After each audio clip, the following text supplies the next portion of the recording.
All right, looks like we are live in the Facebook group.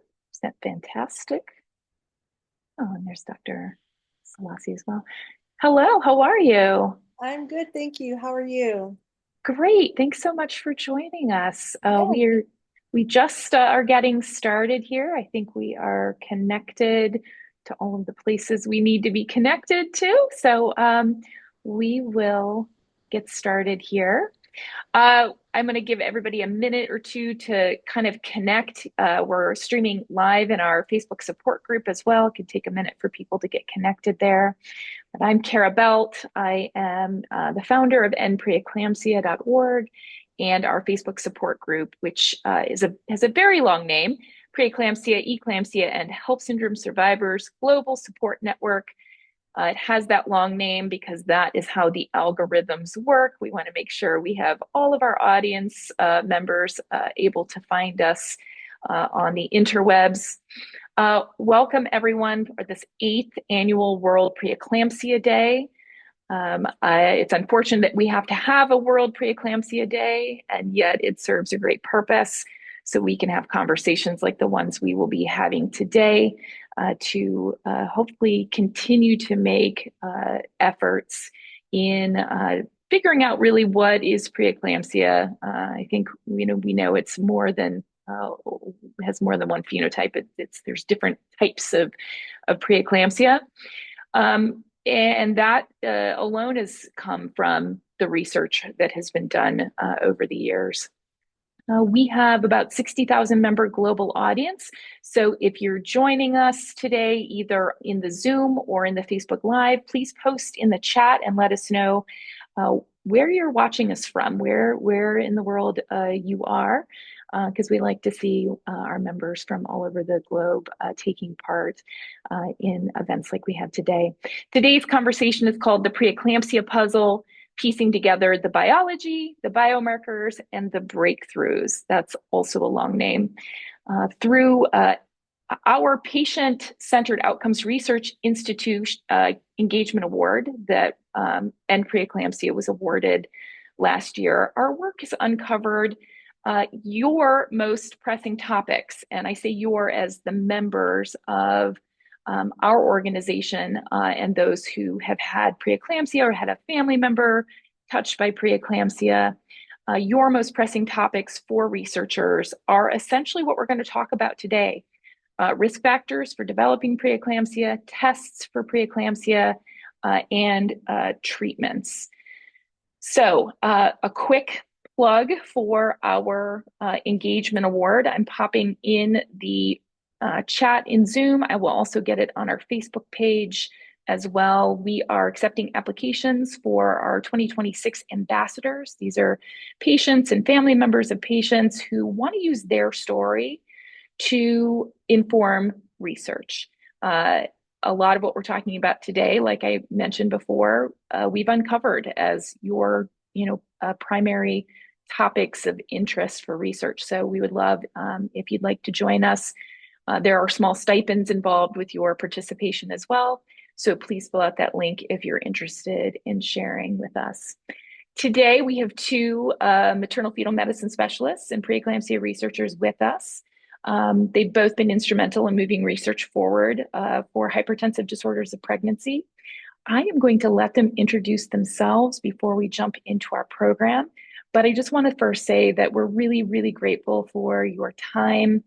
We know you are both very busy, and coming to speak to our patients is just, we're so grateful for it. It's such a treat for us. So, and of course, for all of the work that you do to help people like me and the other members watching.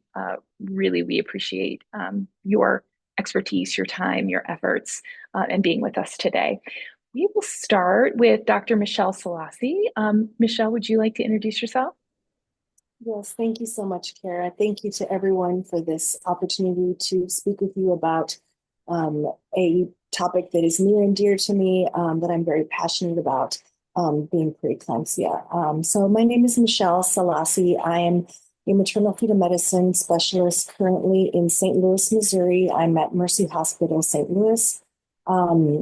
where I conduct clinical research in collaboration with other maternal-fetal medicine specialists around the country, like Dr. Constantine. I look forward to speaking with you today. Thank you for having me. Thank you so much. Dr. Majid Constantine, can you introduce yourself as well? Yeah, hi, good morning, afternoon, everyone, wherever you are. My name is Majid. Before Kara, thanks for inviting us to join today, and thanks for everyone who taking the time to join this important webinar. So my name is Majid Constantine. I'm a maternal-fetal medicine in training, currently in Columbus, Ohio. I did my medical school at the American University of Beirut in Lebanon, and then residency in OBGYN at the University of Cincinnati, and fellowship University of Texas in Galveston. And now I'm the maternal-fetal medicine division director at the Ohio State University in Columbus. Besides, and preeclampsia is, like Michelle, is a dear this topic that's really super interesting and important to me, and both on the clinical side and the research side. And I'm really looking forward to this discussion today.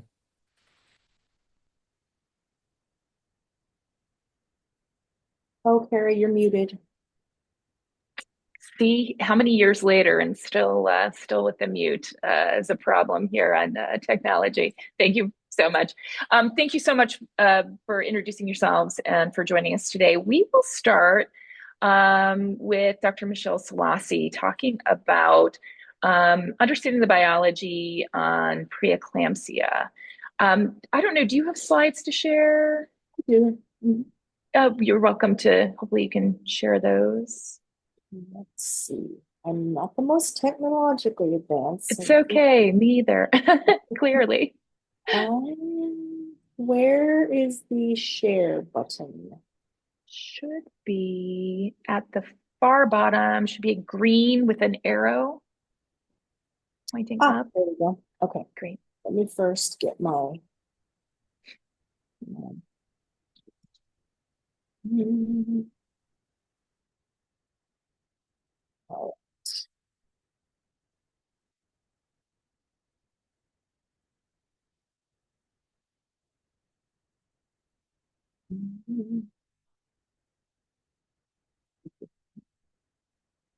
Let me try something different. Sorry, my laptop is asking for different stuff. No worries. Every time. I'm going to go ahead and post that same link to join our ambassador program in our Facebook group. If you're joining us via the Facebook Live event, I will get that in our chat here as well. If you are watching this or can't watch it right now, please do know we will. This is being recorded. If you register for the event, we will automatically send you an email with a link to the recording. But if not, you're welcome to just find it within the support group. We will also have it posted there and on our YouTube channel. So there's plenty of ways to watch this later if you're unable to watch it right now. Let me see if I can figure out how to get them posted. Sorry, my apologies. This is no worries. Sometimes my laptop has multiple layers of security that I have to get through, and I think that's sure. the problem is. It looks like it's not going to let me share. Do you want to email? Can you email them to me real quick? I can share yeah, absolutely. Yeah, we can do that on the fly. It will work.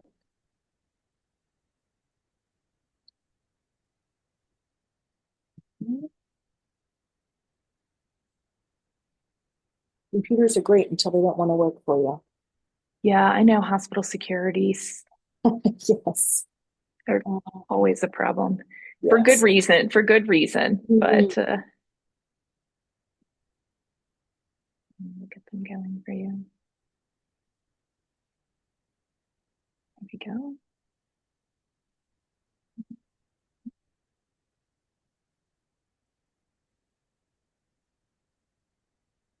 If you have questions today regarding our topic, feel free to post them in the chat, either in the Zoom or in the Facebook live stream. We will hopefully we'll answer some of them just through the course of material we're talking about today. But if not, we have time at the end. We can pose a few in the conversation here. Okay, see, I think that should have gone to now. Okay, I'm gonna look for it. Yeah, looks like it's maybe. There we go. I think it just came through. Got it. All right, perfect. Yes, let me open that up. Perfect. Okay, I think we're good. Let me go ahead and share this. And then you can just say next or whatever, and I'll get it. I'll advance the slides for you. Okay, here we go. Can you see it? Mm-hmm. Great. Yeah, there we go. Okay, great. Perfect. Okay. All right. So I'm going to be talking a little bit about what preeclampsia is, some risk factors for developing preeclampsia, how we diagnose it, how we can also stratify it into severe and what we call with severe features and without severe features. And then I'll get into the pathophysiology with what happens with the placenta. And then we'll get into the biomarkers and the new biomarker test. And then we'll end it, we'll sort of end it there. Okay, next. Okay, so according to our college, which is the American College of Obstetricians and Gynecologists, preeclampsia is defined as a disorder of pregnancy associated with new onset hypertension, which occurs most often after 20 weeks of gestation and or near term. Even though it can be, it's often accompanied by new onset proteinuria as well. Hypertension and other signs or symptoms of preeclampsia may be present in some women even without proteinuria. And that's an important distinction because in the initial diagnoses of preeclampsia, we relied quite a bit on that proteinuria. If a patient came in and had elevated blood pressures, we would do a urine dip or a urinalysis looking for the protein, and that was a really sort of a big marker for us in using that as a diagnostic criteria. However, with a lot of research that has happened since that time, we have found that the proteinuria is not really prognostic in terms of what happens to patients when they develop preeclampsia. And so the top leaders in the field have now recommended that we not necessarily have to have protein in the diagnosis. So in sort of along that same line, there are other diagnostic criteria that we can use to diagnose preeclampsia. One little asterisk that I have here at the bottom, because as you see, I bolded the new onset hypertension. In patients who have chronic hypertension, there are slightly different criteria that we diagnose superimposed preeclampsia because as you may or may not know, people with chronic hypertension already have pre-existing hypertension before the pregnancy. So this definition from ACOG, from the ACOG practice bulletin, is really the purest form of preeclampsia in patients who don't already have chronic hypertension. And that is where the second bolded part of this definition comes in after 20 weeks. So preeclampsia is really a second and third trimester disorder of pregnancy or complication of pregnancy. When we find that patients have elevated blood pressures prior to 20 weeks, then we usually will diagnose them with chronic hypertension, or we say they most likely have chronic hypertension because preeclampsia does not show up that early. And that's where that 20-week mark is really important in determining the diagnosis. Next, please. So Okay, how do we diagnose preeclampsia? So we talked about elevated blood pressures. Now, an interesting and important caveat to this also is preeclampsia is a spectrum of disorders. So we used to call it the great masquerader because it could have multiple different symptoms, multiple different signs, and it comes in a variety of flavors like Baskin Robbins. So it can, the hypertension is an important component. However, I think I saw in the chat someone was a survivor of HELP. Good for you. I'm glad to hear that. HELP syndrome doesn't necessarily have to have the elevated blood pressures, but it is still considered one of the hypertensive disorders of pregnancy and can have some of the features listed here. So this is also from the ACOG practice bulletin, and it is more diagnostic criteria for preeclampsia. So at the very top, you can see it's blood pressure, which again is usually the first sign or symptom, but preeclampsia can develop without the elevated blood pressures. And we use this diagnostic criteria, a systolic blood pressure of 140 or a diastolic blood pressure of 90. That has to happen on 2 occasions, at least 4 hours apart. Again, there's that after 20 weeks of gestation.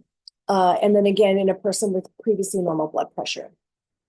The second bullet is higher levels, so a systolic of 160 or a diastolic of 110. And those are to diagnose what we call severe hypertension for pregnancy.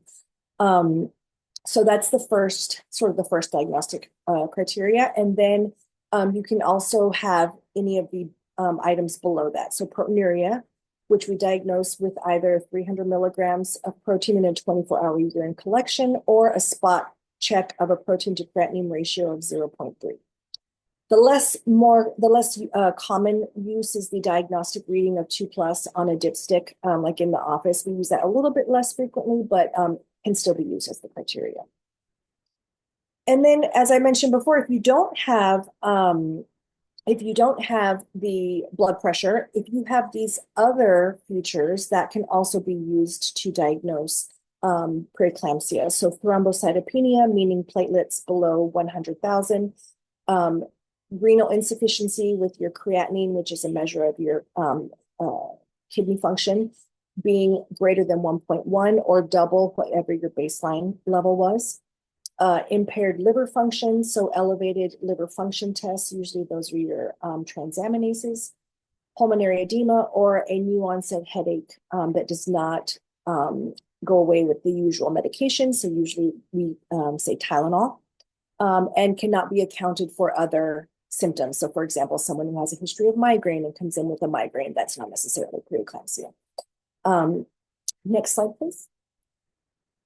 Okay, so these are the criteria how we diagnose severe features, which you're going to see some similarities between this and the box number 2 that I just spoke on. And part of this also goes back to, once we take out the proteinuria as needing to be in the diagnostic criteria. Now, you can have proteinuria and that, can be used, but you don't necessarily need to have it.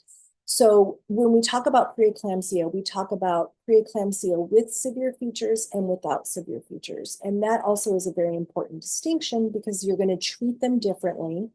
You're going to recommend delivery at different times. You're going to manage them either inpatient or outpatient, depending on that diagnosis.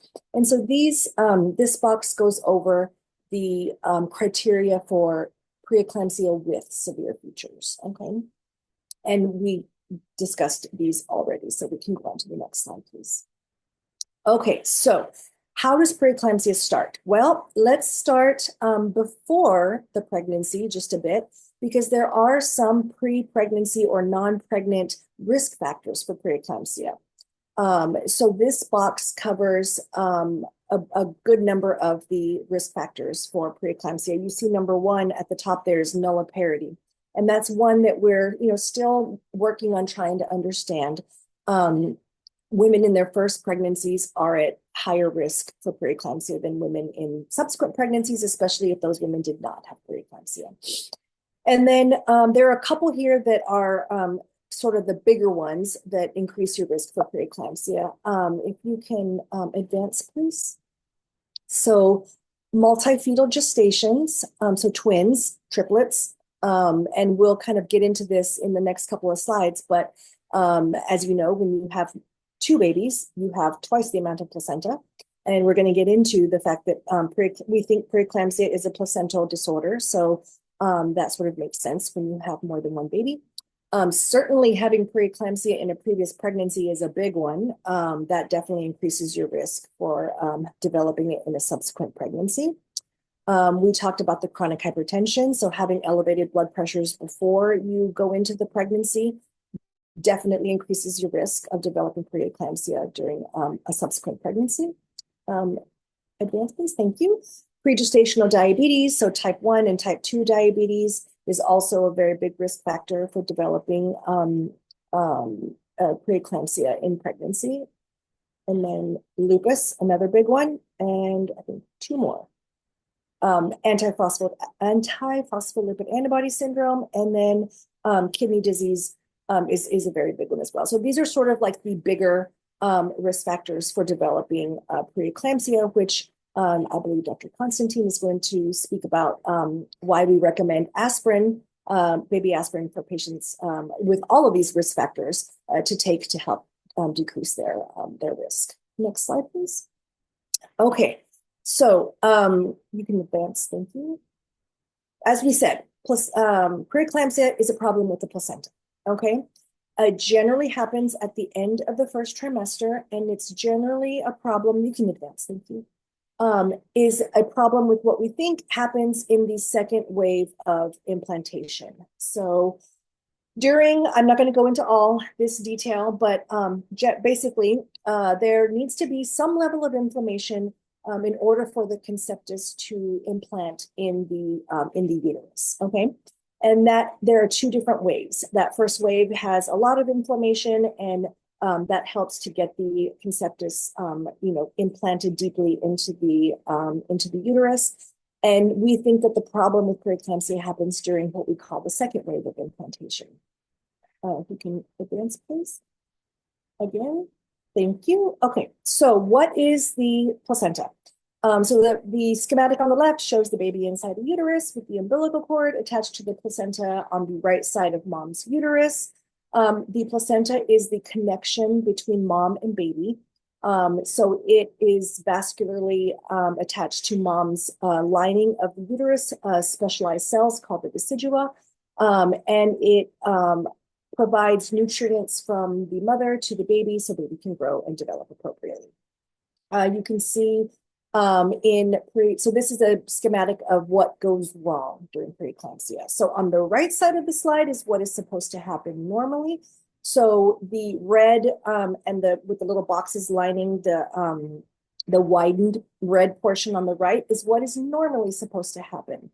These are called spiral arteries that invade into the decidua and the myometrium, which is the muscle layer of the uterus. And the idea is that we want the blood vessels to widen so that we can increase the amount of blood going to the baby because we're trying to grow a baby in our uterus during pregnancy. And this is also important because this translates to all of the blood vessels within our body, which is why during pregnancy, our blood pressure should actually be much lower than it should be when we're not pregnant. So little fun fact, before we had pregnancy tests and ultrasounds and all these great ways of diagnosing pregnancy, people knew that women were pregnant because their blood pressure would drop and they would faint. And so anytime, a woman was noted to have fainted, the first thing that people would ask was, oh my, is she pregnant? So, especially with preeclampsia, we should not be having elevated blood pressures during the pregnancy. It should actually be much, much lower than when we're not pregnant. So the elevated blood pressure and preeclampsia is definitely a bad complication of the pregnancy. So on the right side is what is supposed to happen. We're supposed to have nice wide blood vessels to increase the blood flow to baby. And on the left is what happens during preeclampsia. So as you can see, the blood vessel is much, much more narrow. which then therefore translates to elevated blood pressure, decreased blood flow to the baby. And also notice the shallow implantation. So on the right, the red blood vessel goes deeply into the myometrium, into that lower layer, the white layer at the bottom, whereas on the left, it's very shallowly implanted and doesn't quite even get to the myometrium, is still kind of in the decidua and the endometrium. Okay, so that is the pathophysiology of preeclampsia. Next slide, please. So then the sort of cornerstone of this is placental dysfunction, and I'm not going to go into all of the pathophysiology and all the things, but if you look at the bottom, there's a couple of things that we see clinically in the baby, and there are other things in mom that we see, like the high blood pressure, the dysfunction in the liver, the dysfunction in the kidneys, the decreased platelets and dysfunction in the coagulation pathway in the body. Those are coming from the placental dysfunction. Okay, and the placenta is also making these factors like S-FLT1 and PlGF, which we're going to discuss, that can help us to diagnose, predict, and determine who has preeclampsia or who's going to get preeclampsia and what's going to happen. Next slide, please. Okay, so S-FLT and PlGF. So S-FLT1 stands for soluble FMS-like tyrosine kinase 1, a really long name that describes basically its scientific and mechanism of action. So it is a receptor for VEGF, which is, these components are in our body all the time. It's just that they get dysregulated whenever you develop preeclampsia. S-FLT1 has anti-angiogenic properties, so against the formation of blood vessels. During pregnancy, the placenta is a major source of S-FLT, and especially during preeclampsia, the placenta is making much, much more S-FLT than it should be during a normal pregnancy.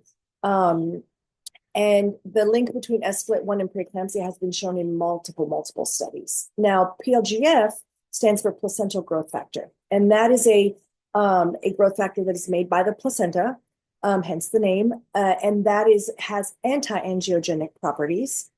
And so when we combine these two into a ratio, it can help us to, it can add to our clinical toolbox, so to speak, to determine which women are going to develop preeclampsia or not. Next slide, please. So this takes us into just a really brief discussion on biomarkers.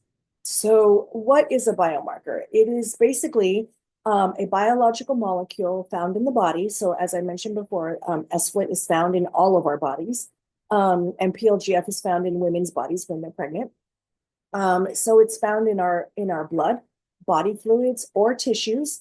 That is a sign of a normal or abnormal process. So biomarkers don't necessarily need to be just linked to pathological processes. It can be a biomarker of a healthy process as well.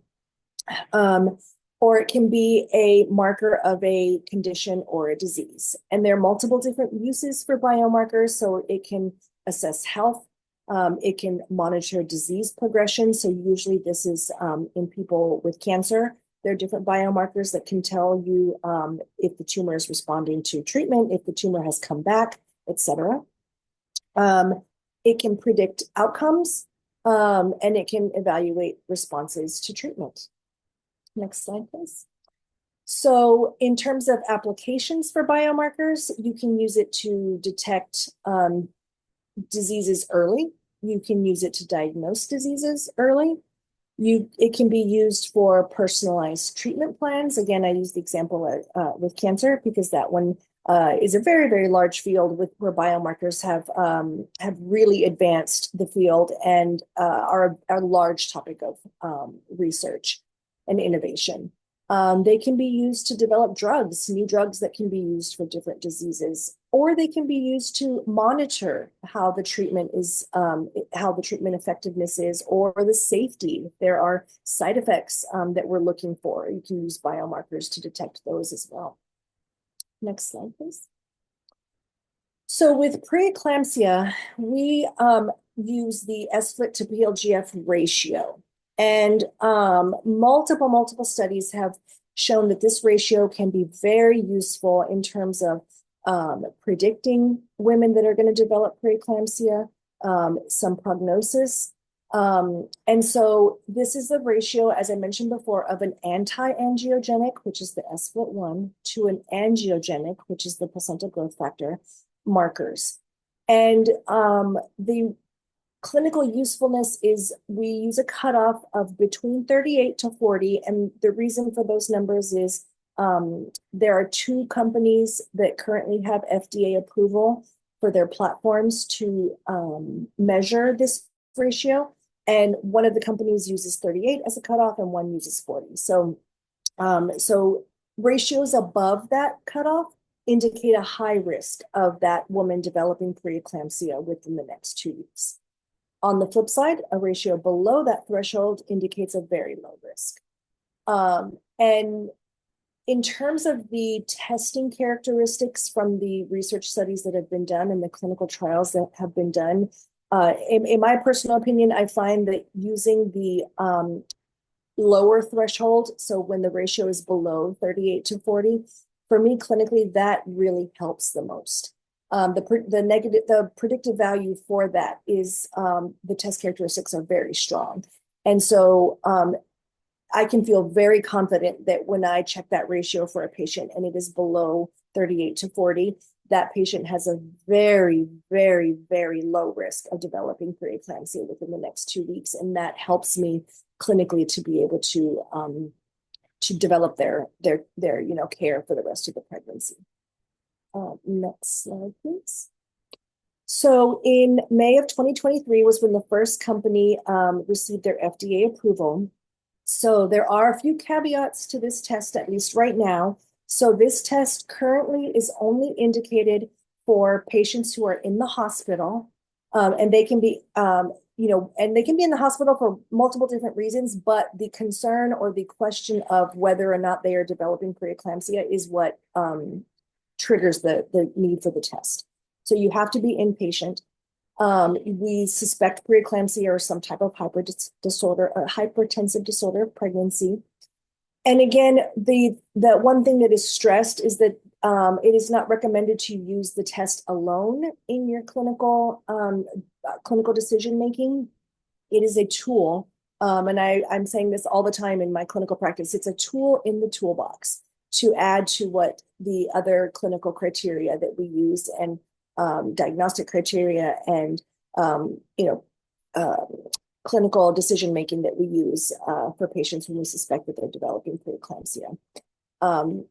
And so we use that in order to help us to determine whether or not this patient is going to develop preeclampsia, and that helps to develop their plans moving forward in the pregnancy.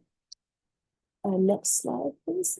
Okay, so future directions for this. There are lots of studies, going on every day, looking for more uses for these biomarkers in clinical practice. Hopefully, I'm hopeful that this will become the standard of care, around the United States and the world. It certainly is being used around in other countries around the world. It's starting to be used quite a bit in the United States, but like a lot of things in medicine, it takes some time.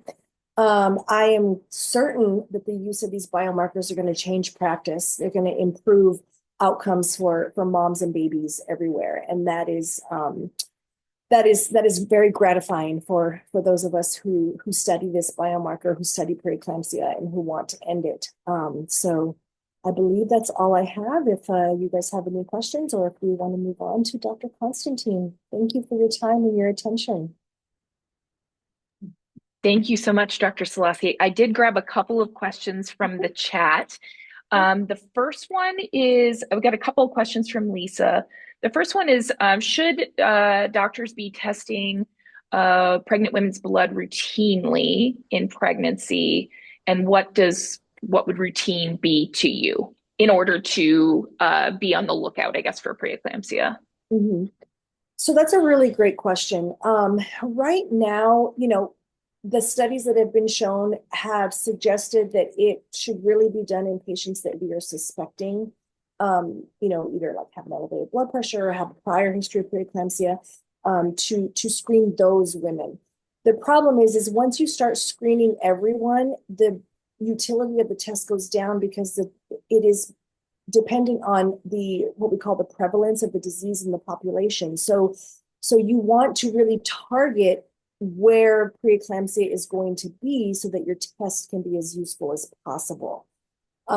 So it just becomes less useful. And, we want to be good stewards of resources, and we don't want to just use a test that, number one, is not going to necessarily help and is just going to increase costs and resources. So I'm sure there will be a time when that will become standard. We haven't quite gotten there yet. Right now, we're just working on trying to use it for women who definitely have risk factors and who we think are likely to develop preeclampsia. Great, thank you for that. Another one, is there a way to monitor the uterine spiral arteries early on to see if they're remodeling properly? That's a great question. So there are lots of studies looking at that with the use of ultrasound. That data has not really been as strong as this biomarker data.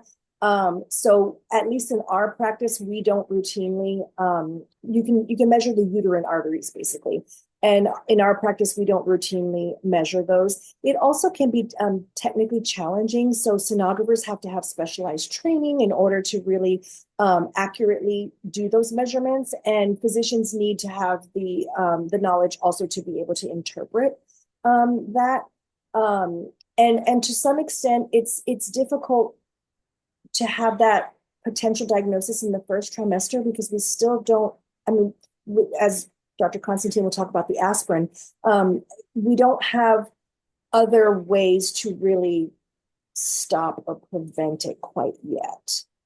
So we try to catch it as early as we can and stop it if we can. But in terms of the uterine arteries and we can't really get down to the spiral arteries, but we can at least measure the uterine arteries. It hasn't quite become standard of care yet. It seems like uterine artery Doppler monitoring is done more frequently in Europe, and it's sort of part of their training and not quite so frequently here, but in part because we're not sure of the full utility of it yet. So great. And then let's see. A question about HELP syndrome specifically. Are the causes similar to the placental implantation problem that you covered today? Yes.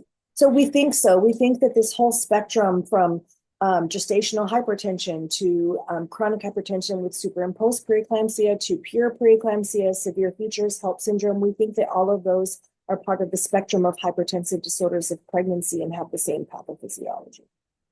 They just get manifested differently in different women based on different risk factors, probably based on their own individual physiology and what in their physiology led them to develop preeclampsia in that particular pregnancy. Great. There's quite a few more questions in the chat. I think we will catch those. They'll be maybe more beneficial after we hear from Dr. Constantine. So if you posted a question in the chat, I'll try to get to that at the end. But we're going to turn it over to Dr. Constantine for a chat on. Let me get out of the slides here. And I know you don't have any slides, which is perfectly perfect. We like the conversation, Dr. Constantine. You're doing a lot of work with aspirin, I know, right now. In disclosure, Dr. Constantine is a part of our and Preeclampsia's PCORI engagement award, which has determined that our patient members' priorities are treatments. And right now, I believe aspirin is really the only known or proven preventative. We know it doesn't work in everyone, but we'd like to hear more about your work and what you're doing. Yeah, so well, thanks again for this opportunity to participate today. And if in terms of aspirin, I think we can potentially talk. I didn't put any slides. I think last time we did, but we can may have a more conversational. We can talk about why is aspirin used, who's candidate for aspirin, what's the benefit of aspirin. There's still a lot of questions about aspirin utility and aspirin Safety. dosage and timing and safety and many other questions related to it. And then maybe at the end we can touch on some of the projects that are happening um, currently, looking for aspirin as well as some of the other maybe potential future therapeutics. Yeah, Uh, that'd be great. So why is low dose aspirin, like who's it recommended for, and why?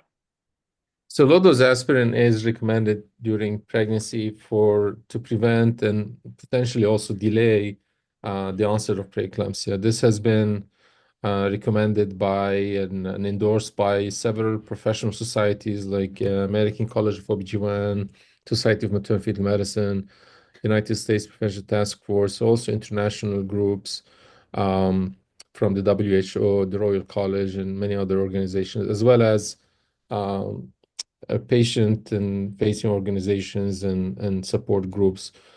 And in terms of who is it meant for? I think historically, if you go back over the past maybe 10 years or so, there's been some significant change.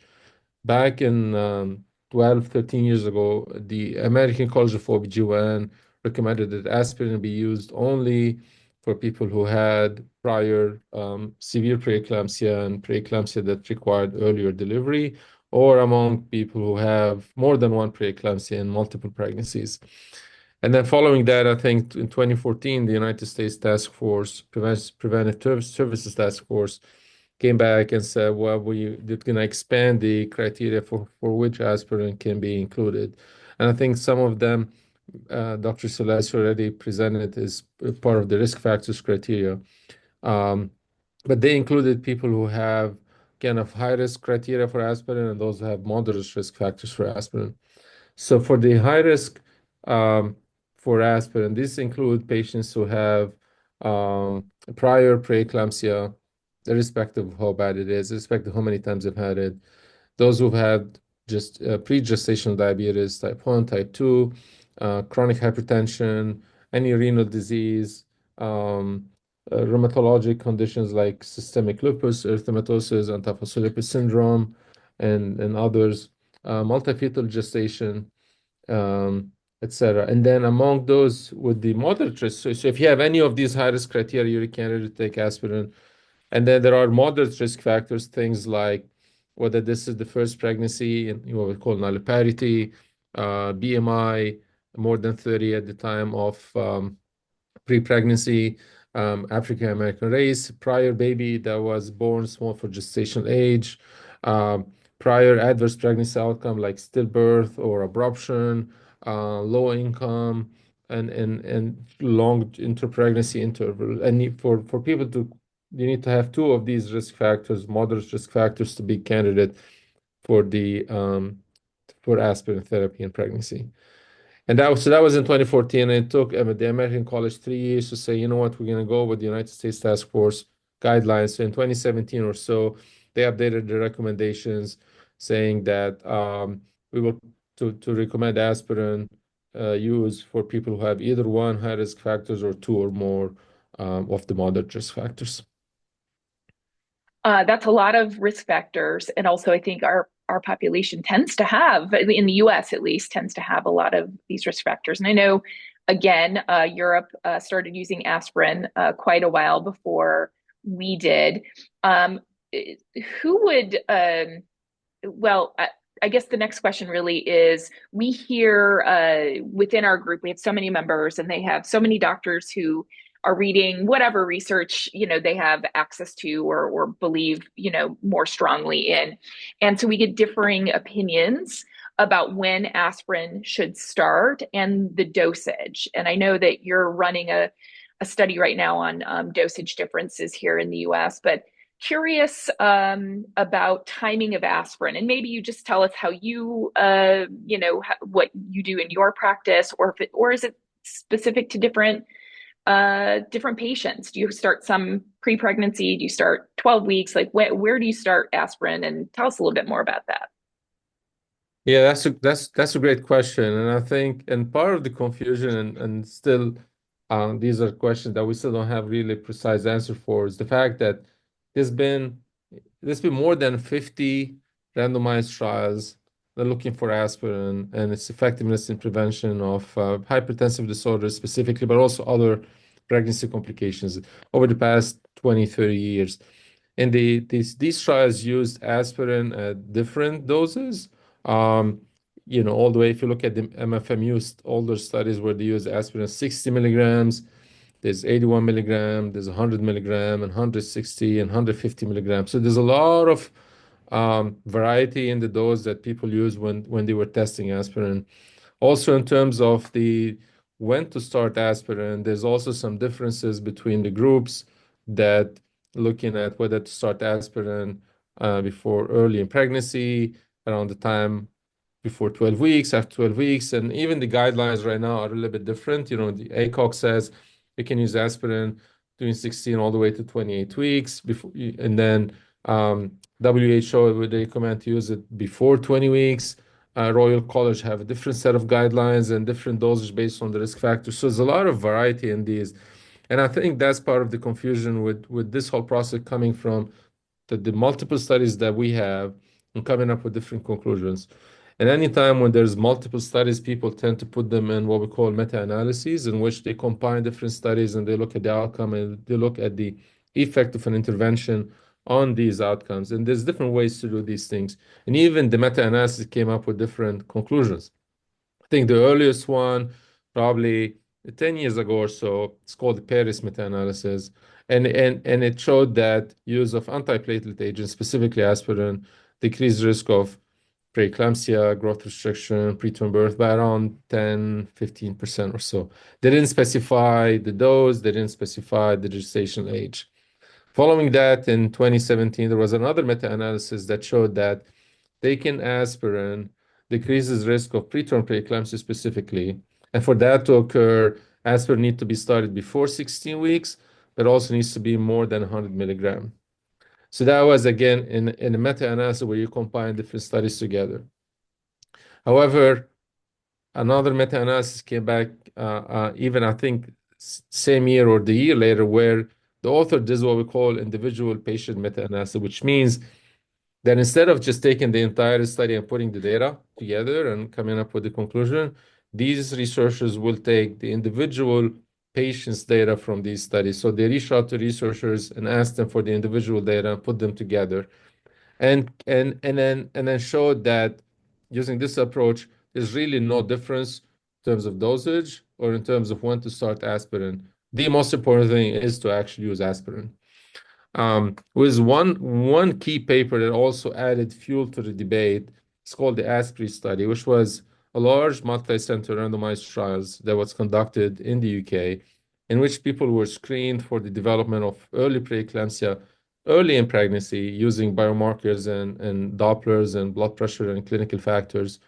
And then at that point, the patients were randomized to either 150 milligram or placebo and found that using 150 milligram reduced the incidence of preterm preeclampsia by more than 60%, which was larger than what we've seen with some of the other studies that were done in the US and previously. So that pushed more people to say, well, if this is the effect that we're seeing with this dose, why don't we use a higher dose in the US? However, there are no really large studies that were published here in the US looking at whether a higher dose of aspirin is superior than the currently used dose, which is 81 milligram, and looking at the gestation age, when to start it, all that stuff. So I think that's what people need to be aware of, that the higher dose came from a meta-analysis as well as came from one large, very well done study in which the authors used a different screening algorithm that was used here and used the dose 150 milligram, which is the one that's commonly available in the UK.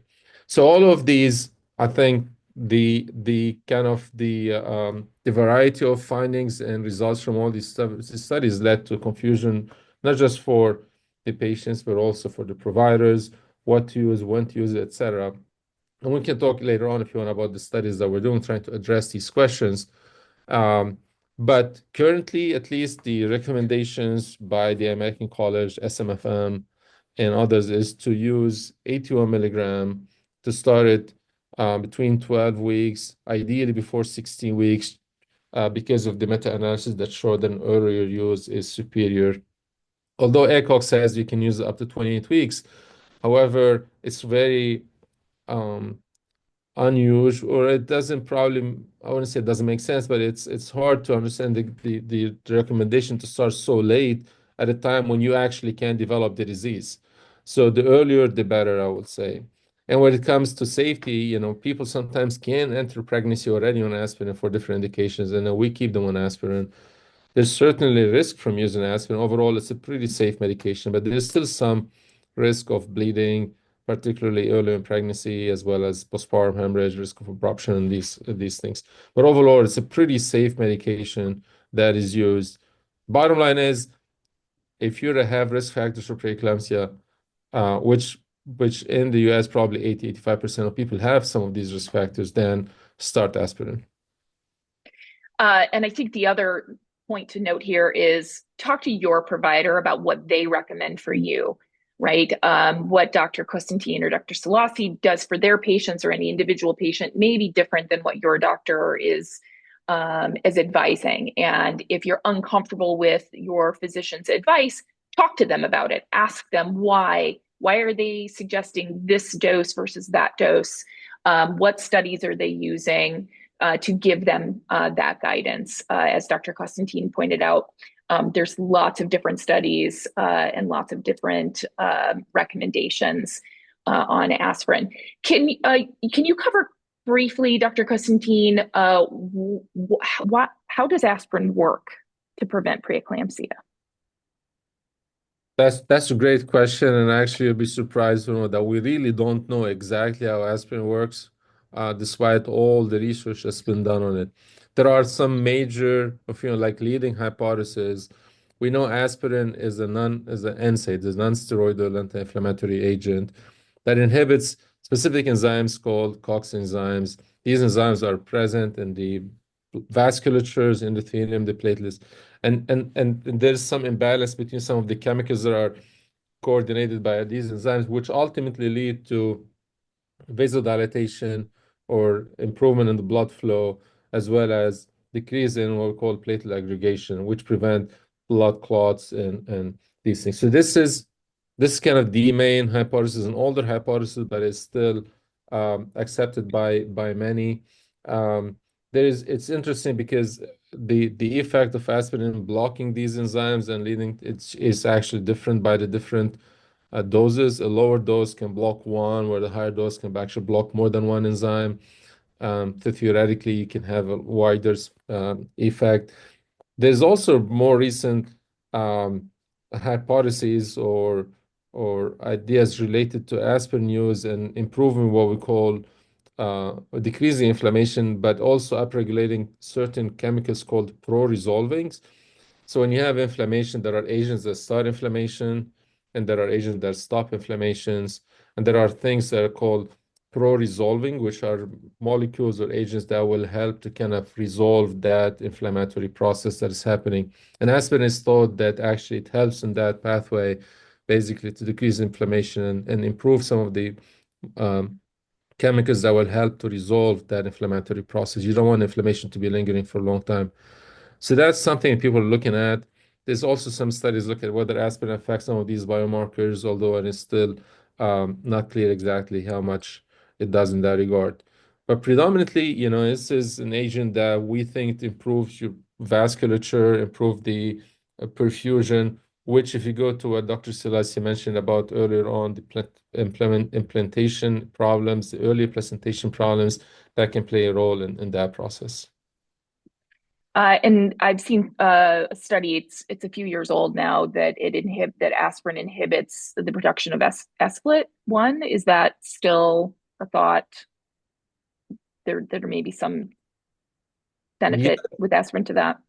There potentially, I think there's the issue like when people will look at the use of aspirin early in pregnancy and look what when you're assessing. I think when you look at in vitro studies, definitely there's some benefit. Even in some longitudinal studies, aspirin was found to increase PlGF.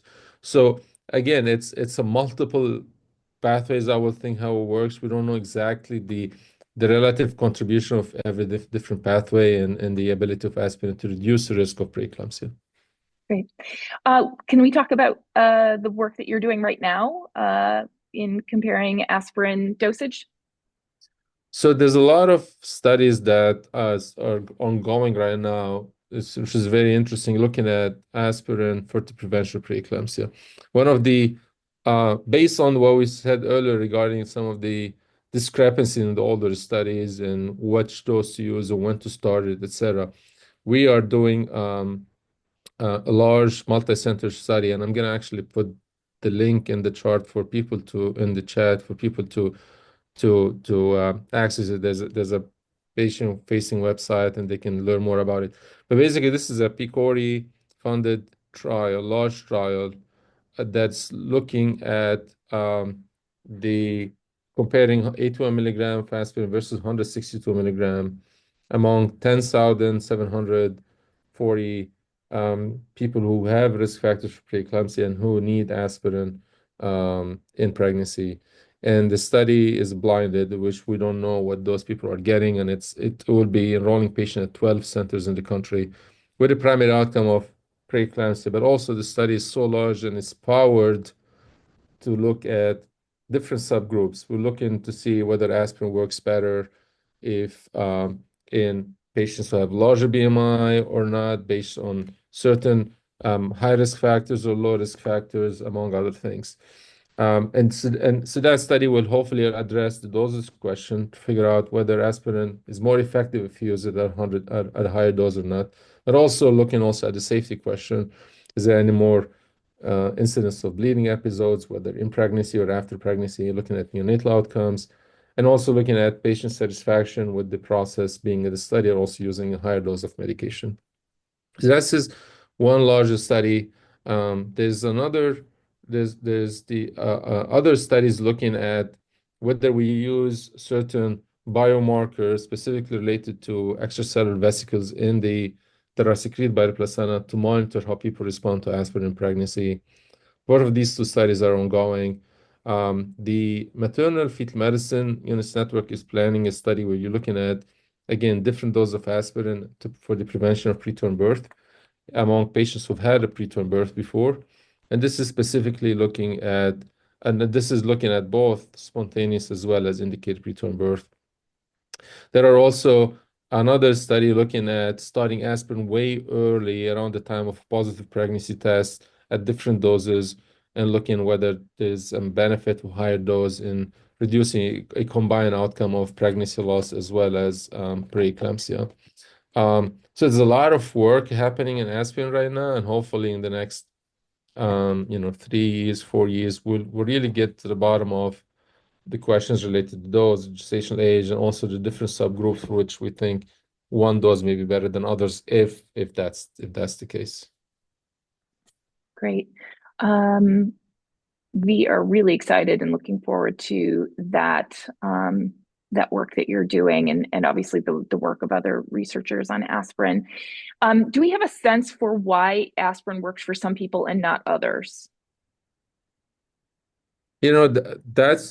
That's a great question. There are certain people who develop what we call aspirin resistance, in which aspirin is not gonna work for them. And I don't know what specific, or at least we don't know what some of the factors that would make someone more resistant to aspirin or not. And I think hopefully with this large study that we're conducting, we'll be able to do a lot of subgroup analysis to figure out, is the aspirin more effective in one group or the others. We know, for example, in patients who have a BMI more than 30, they potentially will benefit from a higher dose of aspirin.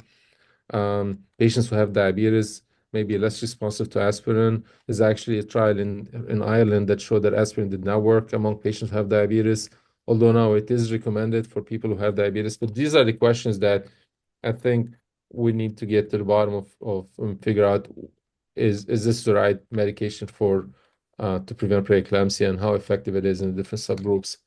And I started by saying there's this Paris meta-analysis, which is an older one, but it's really extremely well done meta-analysis, and it showed that aspirin is 10 to 15% effective. And even when you look at the more recent United States Preventive Services Task Force, again, aspirin is the more recent one showed the effectiveness around 15%. So we know it does not work on everyone. We don't know why it does not work on everyone. So it's very important actually for people to keep looking at other interventions to try to can reduce the burden of aspirin, reduce the burden of preeclampsia. That is a perfect segue to our very last question because we are at time. But Greg in the chat earlier asks, how do the panelists view the clinical stage SFLT1 siRNA therapeutic from Comanche? When we're talking about therapies, there is hopefully a therapy coming down the road that's in clinical trial stages right now. Any your awareness, thoughts about the Comanche therapy, which from my knowledge is that it is supposed to reduce SFLT1, that biomarker that both Michelle and Majid talked about today. Thoughts, panelists, on that? Yeah, I'll start if you don't mind. So I am familiar with that new technology with the siRNA against the SFLT. Our hospital actually was instrumental in development of those clinical trials. So I think it's a wonderful new technology that potentially offers a great therapy for preeclampsia. It's an exciting time right now where we're, as Majid described, we have prevention methods, which don't necessarily work for everyone. So when we do diagnose it, now to be able to have a therapy that can potentially prolong the pregnancy is going to be a huge win for especially the rates of preterm birth. So it's going to have a huge outcome in terms of neonatal health, neonatal outcomes, neonatal long-term health into adulthood, and maternal health as well, because as we know, preeclampsia affects moms and babies. And because preeclampsia or hypertensive disorders of pregnancy, at least in the United States, are the #1 cause of preterm birth, that is going to be big both for moms and babies. So I personally am very excited about it. I'm looking forward to participating in the future clinical trials and seeing how we can improve, as I said before, improve the health for moms and babies. It's an exciting time. Yeah. Yeah, I want to echo that. And just for full disclosure, I'm on the advisory board for Comanche, but I think it's a state-of-the-art novel therapeutics that we've taken from what's been tested in non-pregnant as patients for different indications and using these novel technologies. The bottom line is we realize that placenta is a big factor to driving the development of preeclampsia through multiple factors, predominantly the release of some of these biomarkers or anti-angiogenic factors, which kind of prevent the growth factors and vascular growth factor to kind of do their role. And so in pregnancy, like Dr. Silasi mentioned, there's this imbalance between the anti-angiogenic one, specifically SFLT1, and then the good pro-angiogenic factors that will improve placenta growth and perfusion, like PlGF and VEGF. And what this therapy is working on is using a medication that's gonna go to the placenta predominantly and leads to reduction in the release of these SFLT1. So it can attack as the root of the problem. By decreasing the burden of the SFLT1 that is placenta's releasing, we kind of restore the balance between the pro-angiogenic, the good guys, and then the anti-angiogenic, the bad guys, and make it more favorable to allow progression of pregnancy to much prolong the pregnancy for later gestational age, and which ultimately will reduce neonatal morbidities and hopefully maternal morbidities as well. So I think we're also super excited about the potential for this drug to actually go and then treat the root cause of the problem with with patients who have preeclampsia and SFLT elevation. Thank you both for that. And full disclosure, and preeclampsia.org is a patient advisor for Comanche Biopharma as well. We've been working with them since before they were a company to ensure that the patient voice is heard and understood and a part of the entire process. So we're very excited as well about that therapy, because other than aspirin, it is the only thing on the horizon that, at least that I'm aware of, that can be used, will hopefully eventually be able to be used to, like Dr. Silasi said, buy baby some time, have a better, healthier outcome for mom and baby. So we're really excited about those clinical trials that they're working towards, and support them in that work. Dr. Yeah, Majid, oh yeah, go ahead. and I think I just saw one last question that popped in the Sure. chat about plasmapheresis and asked by Lisa. Lisa, this is a good question. The issue with plasmapheresis is that you're taking this SFLT1 from the circulation, is going to come back, his placenta is still making it. I think the beauty about using silencing RNA that's going to go and suppress the placenta from making it from the beginning, and then so you'll have this reduction over much longer duration. So with the plasmapheresis, you take it out a few days, a week, it's going to come back, and you have to do it. It's a complicated procedure, it's an invasive procedure. With this drug that the company is working on, ultimately it will go and suppress it from the origin, and that will leave it suppressed for a longer duration, so you don't have to keep repeating the same process multiple times. Thank you all so much. There were some additional questions in the chat, which I saw. Some of them are not specifically related to our conversation today, but we'll try to get back and get you some answers for those questions.